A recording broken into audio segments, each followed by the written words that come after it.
ফাউন্ডেশনের ছেলেমেয়েরা এবং অন্যান্য অতিথিবর্গ যারা আছেন, আমরা সকলেই খুবই সমৃদ্ধ হব নিঃসন্দেহে। জীবনদান। আজকে 15ই আগস্ট আমাদের প্রত্যেক ভারতবাসীর কাছে অত্যন্ত গর্বের, আনন্দের দিন এবং অত্যন্ত গুরুত্বপূর্ণ দিন। আমি একটু আগে শুনছিলাম, আমরা সবাই শুনলাম যে আজকে স্বাধীনতা দিবস, আবার চন্দ্রশেখর ব্যানার্জি ফাউন্ডেশনের 15তম প্রতিষ্ঠা দিবস। এবারে তাহলে নাম্বারটা কোইনসাইড করে গেছে। 15 আগস্ট প্রতিবারই হবে স্বাধীনতা দিবস, কিন্তু পরের বছর আর তিনি বলতে পারবেন না যে 15তম, তাকে বলতেই হবে 16তম। তো আমার মনে হচ্ছে এই 15 এই পার্টিকুলার সময়টায় আমি যে আসতে পেরেছি আমার সৌভাগ্য। এখানে অনেকবার এসেছি, অনেকবারই ডাক পেয়েছি, যতবার এসেছি ছেলেমেয়েগুলোর সঙ্গে মিশে খুব আনন্দ পেয়েছি। এবার যেমন তোমাদের অনেকের নতুন মুখ দেখছি, কিন্তু যত দেখবো সবসময় তো তাই, তোমাদের দাদা দিদিরা তারা বড় হয়ে গেছে।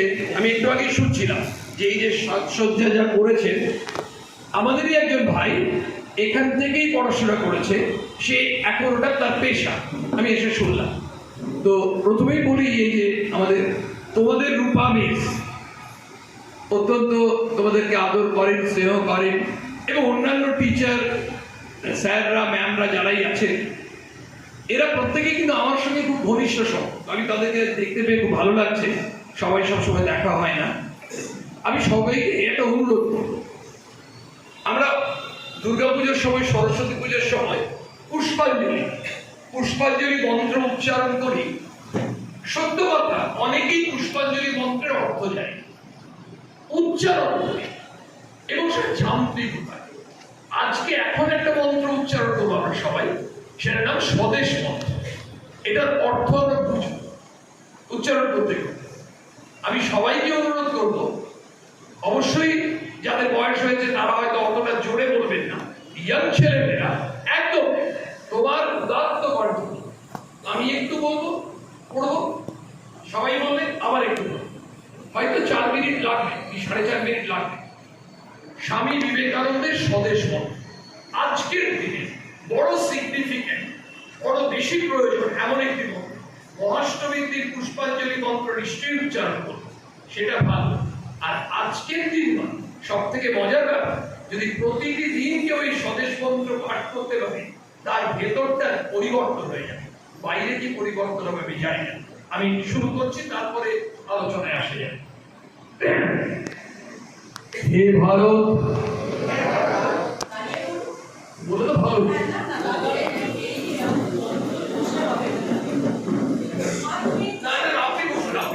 সবকিছু ভেবেই আসুন, আপনি বলুন, আবার শুনুন।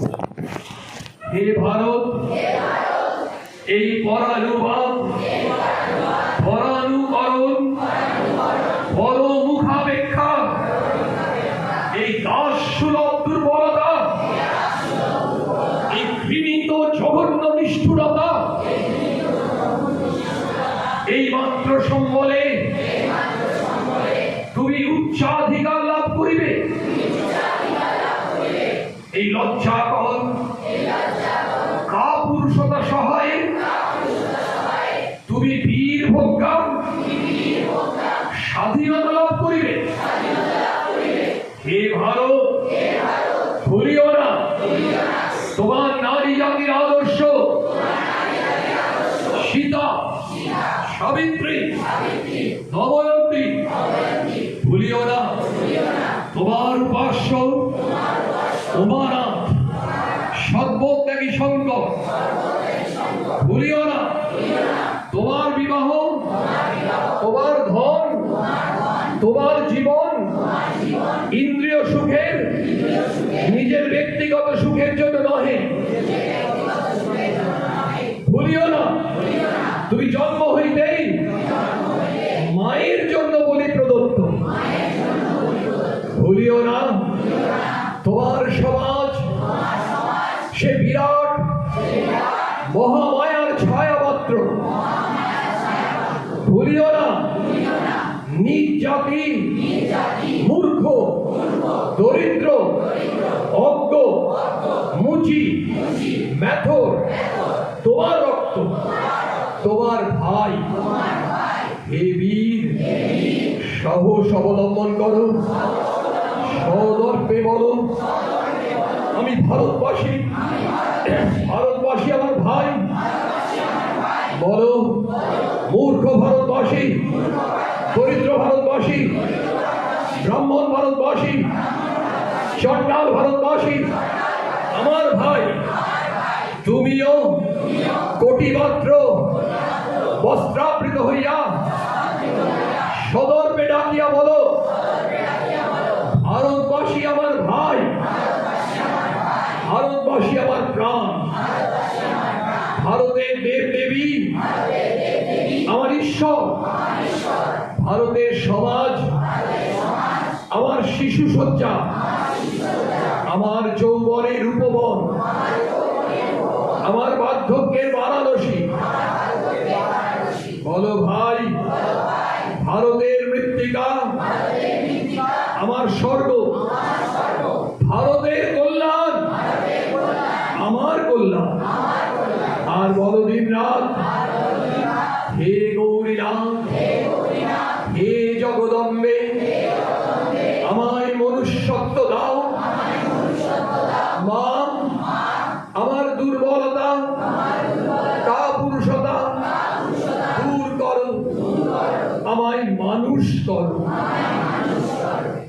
আমরা স্বদেশ মন্ত্র পাঠ করছিলাম এতক্ষণ আমরা স্বদেশ মন্ত্র পাঠ করলাম সবাই উদাত্ত কণ্ঠে এই মন্ত্রের অর্থ আমরা বুঝিনি এমন কেউ এখানে উপস্থিত নেই প্রত্যেকে এই মন্ত্রের অর্থ অনুভব করেছে এই অনুভূতি যত আসবে তত এই চন্দ্রশেখর ব্যানার্জি ফাউন্ডেশনের মতো অনেক ফাউন্ডেশন গড়ে উঠবে এবং নিশ্চিত মানুষের কথা অনুভব করবে মানুষ মানুষকে সাহায্যের হাত বাড়িয়ে দেয় আজকে যে প্রতিষ্ঠানটি চলছে দীর্ঘ 15 বছর ধরে কত মানুষের নিঃস্বার্থ আত্মত্যাগ আছে আত্মত্যাগ ছাড়া কোনোদিন আমরা বড় হতে পারি না আমি আমার কথা ভাবতে পারি আর দুজনের কথা ভাবতে শেখা এটাই মনুষ্যত্বের জন্য এই ছোট্ট গল্প বলি এই প্রসঙ্গে একজন মা একটু বয়স্কা তিনি একটি মেলা প্রাঙ্গণে গেছেন মেলা প্রাঙ্গণ অনেক ভিড় হঠাৎ গিয়ে বলছেন আমার ছেলেটিকে আমি খুঁজে পাচ্ছি না কয়েকজন নিয়ে গিয়ে এনকোয়ারির কাছে নিয়ে গেছে মেলা প্রাঙ্গণে এনকোয়ারি থাকে অনুসন্ধান অফিস বলছেন আপনার ছেলের নাম কি আমরা এখনই অ্যানাউন্স করব বলছেন আমার ছেলের নাম আমি জানি না কিন্তু আমার ছেলে বড় ভালো ছিল বলছেন আপনার ছেলের উচ্চতা কত কি জামা পড়েছিল আমার ছেলের উচ্চতা আমি বলতে পারবো না কি জামা পড়েছিল সেটাও আমি জানি না কিন্তু আমার ছেলে বড় ভালো ছিল এমনি 3-4টে প্রশ্নের পরে উদ্যোক্তারা নিরুপায় হয়ে হঠাৎ করে একজন বড় ডাক্তারবাবু বিখ্যাত ডাক্তারবাবু মেলায় ঘুরছিলেন তাকে নিয়ে এসে বলছেন ইনি কি আপনার সন্তান ইনি প্রচুর অর্থ রোজগার করেন গরিব ধনী দেখেন না সবার কাছে ভিজিট নেন বলছেন এই আমার ছেলে দাও একজন শিক্ষককে নিয়ে এসেছেন তার সম্বন্ধে একই কথা 3-4 জনকে নিয়ে আসার পর একটি কম বয়সী ছেলেকে নিয়ে এসে বলছেন এই ছেলেটা স্কুলে যায় মাকে বলে মা আমার টিফিনে খুব বেশি খিদে পাচ্ছে এখন তুমি না দুটোর জায়গায় 4টে রুটি করে দিও 5টা রুটি করে দিও ওই ছেলেটা গিয়ে নিজে খায় না ওই যারা টিফিন আনতে পারে না তাদেরকে খাইয়ে দেয় মিথ্যে কথা বলে মাকে নিজের মাফলারটা সোয়েটারটা শীতকালে গিয়ে ও যারা বন্ধু সোয়েটার নেই মাফলার নেই তাদেরকে দিয়ে দেয় মাকে এসে বলে মা হারিয়ে গেছি কোথায় রেখেছি কে জানে এমনি 3-4টে কথা বলার পর ওই মা বলছেন এই তো আছে ওই মায়ের নাম ভারত মাতা আর এই সন্তান হচ্ছে ভারত মায়ের সন্তান ভারত মাতা এই সন্তান খুঁজে বেড়াচ্ছে মেলায় মেলায় রাস্তায় রাস্তায় মাঠে ঘাটে গ্রামে গঞ্জে শহরে এমনি সন্তান চাই আমাদের এমনি সন্তান হয়ে উঠতে হবে সেই জন্যই প্রার্থনা ছিল আমায় মানুষ করো অনেকের কাছে এটা গ্রহণীয় নয়, অনেকে মনে হবে এটা রহস্যের কথা। আমি ইতিমধ্যেই মানুষ হয়ে বসে আছি, দাঁড়িয়ে আছি। স্বামী বিবেকানন্দের মতো একজন মানুষ, তিনি কি করে বললেন আমায় মানুষ কর?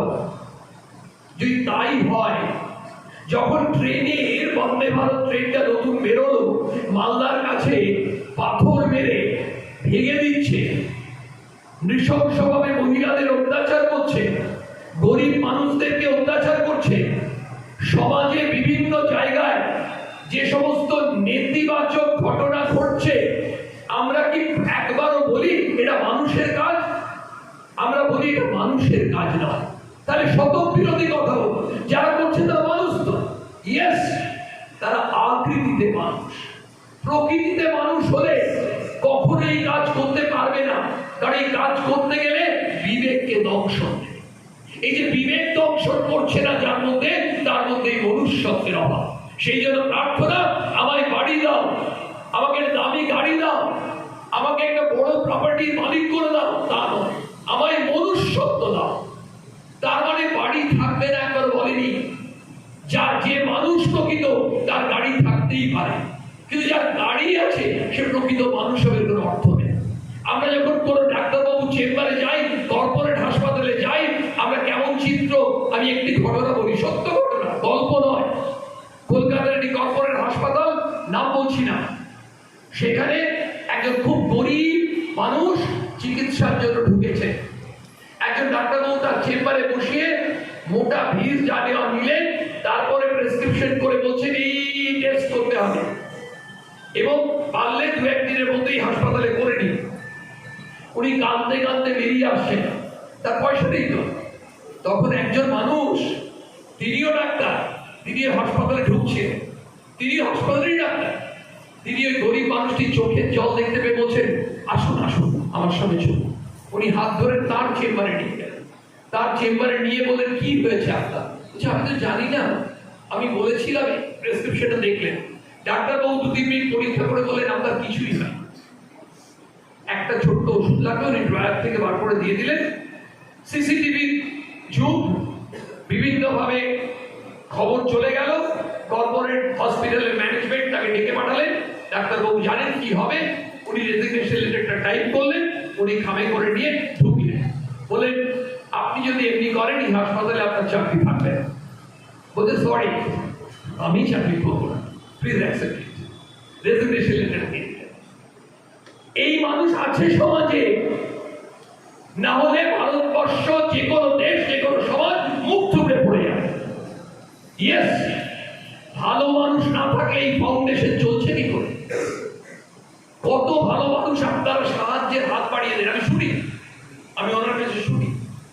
উনি আমাকে মাঝে মাঝেই ফোনে বলেন, জানেন দাদা, কত মানুষ আমাদেরকে বিভিন্ন ভাবে সাহায্য করে, বিভিন্ন সবসময় অর্থ দিয়ে, কেউ পরামর্শ দেন, কেউ অর্থ দেন, কেউ ভালোবেসে, বিভিন্ন ভাবে। কিন্তু এই যে আপনারা করছেন, আপনাদের স্বার্থ কিচ্ছু নেই। আপনারা শুধু একটাই চান যে এখানে যে ছেলেমেয়েরা পড়াশোনা করছে, তারা যেন নিজের পায়ে নিজে দাঁড়ায়, সুন্দরভাবে প্রতিষ্ঠিত হয়, তার জন্য আপনারা এগিয়ে এসেছেন।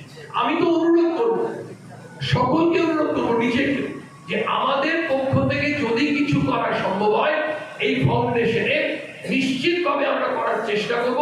এটা আমাদের কিন্তু নিজের কাছে প্রতিজ্ঞা করা উচিত। কিন্তু একবারও মনে রাখবো না শুধুমাত্র এই ফাউন্ডেশন, আমরা করব সমাজের জন্য, দেশের জন্য।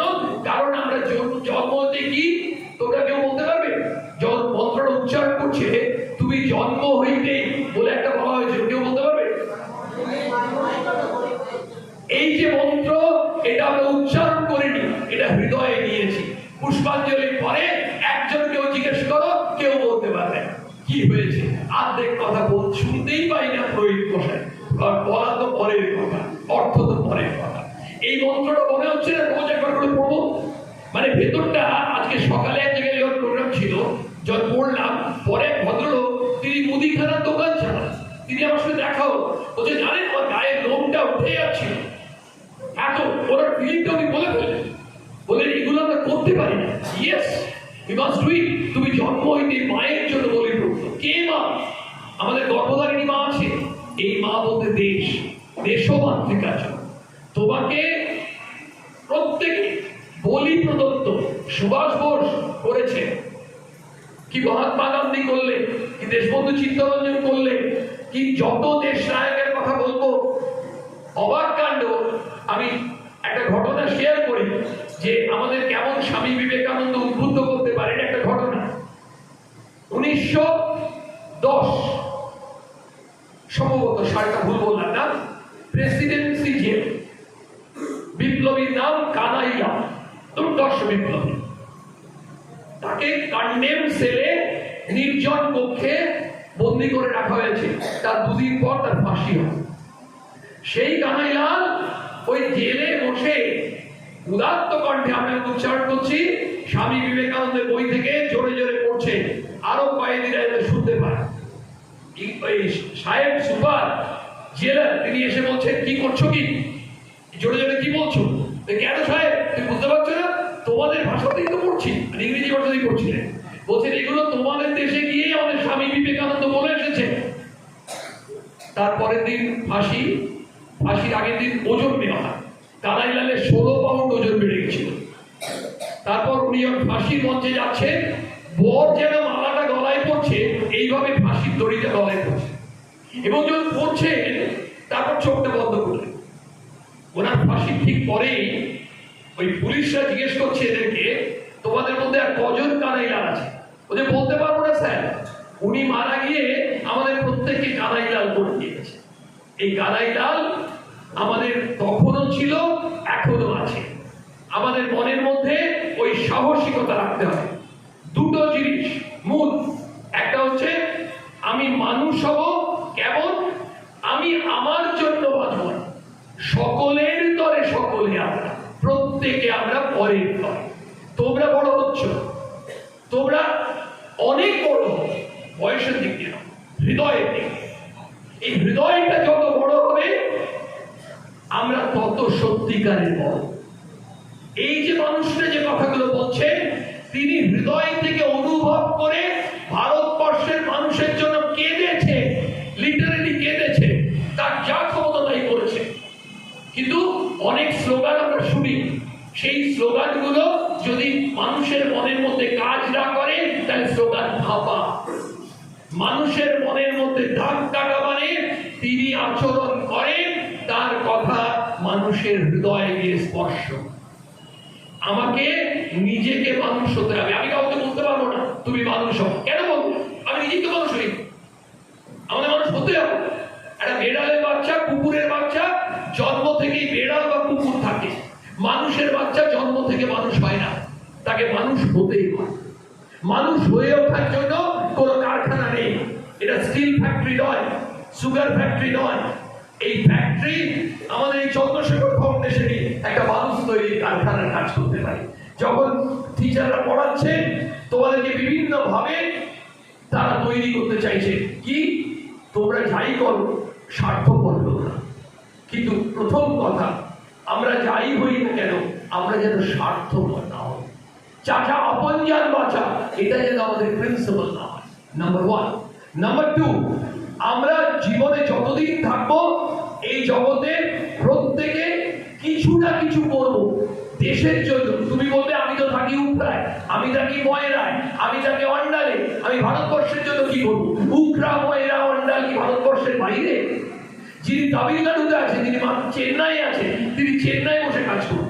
যিনি মেদিনীপুরের গ্রামে আছে, মেদিনীপুরের গ্রামে বসে কাজ করুন। আমরা নিজের জায়গাটাতে কাজ করি। এই করতে করতে করতে করতে ভারতবর্ষের কোনায় কোনায় এই বিবেকানন্দের সৈনিক ছড়িয়ে পড়বে, নেতাজি সুভাষচন্দ্রের সৈনিক ছড়িয়ে পড়বে। সুভাষ বোস নিজের কথা ভাবেনি, বিবেকানন্দ, চিত্তরঞ্জন নিজের কথা ভাবেননি। এরা জীবনে যা করেছেন, ক্ষুদিরাম নিজের কথা ভাবেননি। এই ধরনের যে মানুষদের কথা আমরা স্মরণ করি, কেন স্মরণ করি? ওই মহাজ্ঞানী মহাজন যে পথে করে গমন হয়েছেন প্রাতঃস্মরণীয়, সেই পথ লক্ষ্য করে স্বীয় কীর্তি ধ্বজা ধরে আমরাও হব বরণীয়। আমার সময় একটা সীমা তিনি বেঁধে দিয়েছেন, মোটামুটি 20 মিনিট মতো। আমি দেখলাম 20 মিনিট মতোই হয়েছে। আমি এ ব্যাপারে সচেতন, কারণ যারা নাটক করবে, যারা গান করবে, যারা নাচ করবে, তারা কিন্তু অপেক্ষা করে আছে। কিন্তু আমি জানি এই 20 মিনিট তারা নাটকের কথা ভাবে, কারণ আমরা এমন একটা ভাবে ডুবে আছি, সেই ভাব থেকে নিজেকে আবার সরিয়ে নিয়ে আসতেও 5 মিনিট সময় লাগে। কারণ এই ভাব উদার ভাব, এই ভাবে কোথাও সংকীর্ণতা নেই, এই ভাব হচ্ছে ভালোবাসার ভাব। আমরা উচ্চারণ করলাম দরিদ্র ভারতবাসী, মূর্খ ভারতবাসী, সবার জন্য ভাবো। চন্দ্রশেখর ফাউন্ডেশনের সঙ্গে যুক্ত সকলকে আমার অন্তরের শ্রদ্ধা কৃতজ্ঞতা জানাই। এখানে যারা বসে আছেন সকলকে আমার প্রণাম শ্রদ্ধা জানাই, এবং তোমাদের জন্য আমার আন্তরিক স্নেহ ভালোবাসা। আর আমরা প্রার্থনা করি, মা আমায় মানুষ